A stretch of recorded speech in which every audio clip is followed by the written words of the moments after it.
अस्सलाम वालेकुम कैप्रिकॉन्स, मैं हारिस अज़मी प्रोफेशनल एस्ट्रोलॉजर आपकी खिदमत में हाजिर हूँ इस हफ्ते का रिसर्च वर्क लेकर। एज अ एस्ट्रोलॉजर इस वक्त मैं कैप्रिकॉनियन को बड़ा लकी मान रहा हूँ। एक तो रूलिंग प्लैनेट उनका अपना सैटर्न उनके पहले ही घर में है, सैजिटेरियस का अपना रूलिंग प्लैनेट जुपिटर उनके पहले घर में है। इस कम्बिनेशन के बाद इन लोगों को बड़ा रिलीफ मिल रहा है उस साढ़सती की जो ख़राबियाँ थी उसमें से निकलने के लिए। तो बड़ी बड़ी कामयाबियाँ यकमुश्त मिल रही हैं, अचानक मिल रही हैं। और सोने पे सुहागा ये है कि दीगर स्टार्स भी, दीगर शोबा ज़िंदगी के स्टार्स भी इन्हें सपोर्ट कर रहे हैं। जैसे मरकरी अब इस हफ्ते इब्तदाई 3 दिन तक तो अभी रेट्रो ही चलेगा। ये हफ्ता 24 तारीख को शुरू होगा, 28 तारीख तक तो ये रेट्रो रहेगा, 29 तारीख को रेट्रोग्रेशन से निकल जाएगा। रहेगा तो कमज़ोर, लेकिन बहरहाल वो तीसरे घर की रेट्रोग्रेशन जो फैमिली में इन लोगों की अपोजिशन की वजह बन रही थी, लोग इनको मुखालफत करते थे, ये ख़ुद भी जहनी तौर पर उलझे रहते थे, डिप्रेस थे, डिप्रेशन लेवल काफ़ी बढ़ गया था। अब वो रिज़ॉल्व होता जाएगा। उधर से जो सैटर्न के पहले घर में आने की वजह से एतमाद में इजाफा होता जाएगा, रिवॉर्ड्स मैग्नीफाई होते जाएंगे, ईजी होते जाएंगे, लंबे होते जाएंगे। तो ये दो बड़ी कामयाबियाँ। और उसके अलावा वीनस ने सेकंड हाउस से निकलकर थर्ड हाउस का रुख कर लिया है। थर्ड हाउस में वीनस मोहब्बत के लिए, जॉब पर बॉसेस के साथ या जो सोशल कनेक्शंस हैं उनके साथ ये बहुत अच्छा लिंक बनाएगा। तो आपको अब रिश्तेदारी की ट्रबल्स, अब दोस्त अहबाब के से उठने वाली ट्रबल्स बहुत हद तक बैलेंस हो जाएगी। तो कैप्रिकॉनियन ये तीसरा बड़ा सितारा था जो मैंने आपको गिनवाया पॉजिटिवली। और इसके अलावा मार्स आपके छठे घर में दाखिल हो चुका है, that is so strong in 6th house. इससे जिस्मानी कुव्वत में इजाफा होगा। कोई कमी, कोई कमज़ोरी, कोई ऐसा प्रॉब्लम जो सैटर्न के मनफी होने की वजह से, जो साढ़सती के दौर से मनफी चल रहा था और वो आपके जिस्म में कोई ख़राबी कर गया था, तो मार्स के छठे घर में अपीयर होने से बहुत हद तक जिस्मानी अमराज कम होंगी। बहुत हद तक फ्लॉप प्लान्स दोबारा ब्रुए कार आने लग जाएंगे।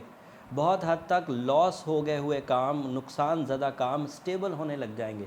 एंड वीनस की वजह से बहुत हद तक रिश्तेदारी की खराबियां रिकवर हो जाएंगी। सो ओवरऑल ये दोनों फैक्टर। एंड सन आपके चौथे घर में, सन के चौथे घर में होने की बड़ी खबर।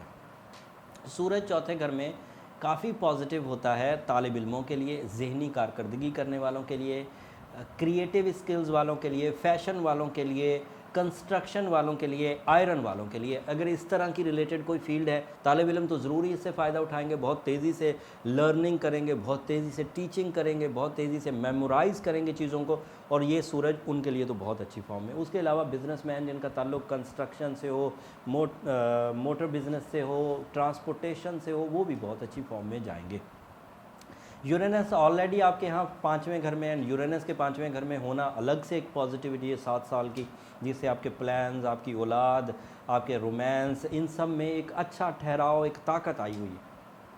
अब इन सब सिचुएशन में मैं ओवरऑल कैप्रिकॉनियंस को इस हफ्ते काफ़ी लकी देखता हूँ। इस लक फैक्टर में माली इस्तेहकाम भी है, रिश्तेदारी भी है, सेहत तंदुरुस्ती भी है, तालिब इल्मी भी है, करियर रिलेटेड चीज़ें भी हैं, रोमांस या शादी मंगनी ब्याह, इन चीज़ों से रिलेटेड भी पॉजिटिव स्किल्स हैं। बट इसके बावजूद आपको थोड़ा सा मोहतात इसलिए रहना चाहिए कि आप वो साढ़सती के फेज़ में एक रिलीफ पीरियड पर है, कंप्लीट क्लियर नहीं हुए हैं, तो थोड़ा सा मोहतात ही रहिए। एक तो रूबी योर बर्थ स्टोन, आपका बर्थ स्टोन तो गार्नेट है, but Ruby is the affective most stone, जो कि इस तरह की ख़राबी को दूर करने के लिए बड़ा उम्दा है, जो इस तरह के एडवांटेजेस को बढ़ाने के लिए बड़ा उम्दा है, जो इस तरह के हॉरोस्कोप को स्टेबल एंड कांस्टेंट रखने के लिए बड़ा उम्दा है। ये ज़रूर करें, सूरह शम्स साथ में ज़रूर पढ़ते रहें। मरकरी की रेट्रोग्रेशन तो 28 को ख़त्म हो जाएगी, लेकिन 17 अप्रैल तक आपको सूरह बकरा की आखिरी 2 आयतें भी पढ़ते रहना चाहिए। उम्मीद करता हूँ इससे कैप्रिकॉन, इस नॉलेज से कैप्रिकॉन बहुत फ़ायदा उठाएंगे। जब भी वो अपनी ज़िंदगी में किसी तरह का कोई फ़ायदा इस नॉलेज से उठाएं तो मुझे अपनी दुआओं में ज़रूर याद रखिएगा। एक और ख़बर जो मुझे आपसे शेयर करनी थी, मैंने लव कंपैटिबिलिटी पर, लाइफ पार्टनरशिप डिसीजंस पर, जो स्टार आपस में बड़े परफेक्ट मैच होते हैं by my experience and by rules of astrology, उन पर एक वीडियो बनाई है। उसका मैंने लिंक नीचे डिस्क्रिप्शन में दिया है। वो देखेंगे तो आपको लाइफ पार्टनरशिप डिसीजन में लोगों की फितरत कौन सी किस फितरत के साथ मैच करती है शादी के लिए, वो बड़ा आपको समझने में आसानी होगी। बड़ी प्रोफेशनल अंदाज से मैंने कोशिश की है कि आप समझ पाएँ। एंड उस वीडियो से वो लोग जो लाइफ पार्टनरशिप डिसीजन ले चुके हैं वो भी इस्तेफादा करेंगे, और जो लाइफ पार्टनरशिप डिसीजन लेने के एज पर हैं वो भी इस्तेफादा कर सकते हैं। ओवरऑल जो व्यू था मैंने दे दिया। अगर लाइव चार्ट के लिए लाइव बराह रास्त मुझसे बात करना चाहते हैं तो नीचे नंबर चल रहे हैं, उन नंबरों पर आप रब्ता करके अपना लाइव सेशन बुक कर सकते हैं, जिसमें आप अपनी इनफरादी प्रॉब्लम्स को शेयर करेंगे।